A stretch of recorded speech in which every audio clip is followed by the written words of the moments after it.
Haleluya, Bwana Yesu asifiwe sana. Ndugu mtazamaji, Mungu akubariki sana, mama, baba, kijana, binti ambaye umekuwa mwanafamilia wa kututazama na kutusikiliza. Wewe ni mtu wa muhimu sana mahali hapa, na Mungu pia ametuleta kwa ajili yako ili tuweze kuhudumiana.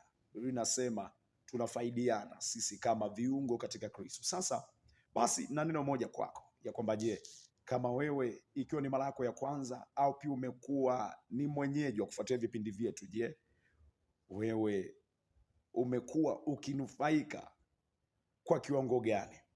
Ni mojawapo kati ya wale ambao wananufaika, au licha ya kwamba unanufaika, ndani yako upo ushauri ya kwamba tuboreshe lipi?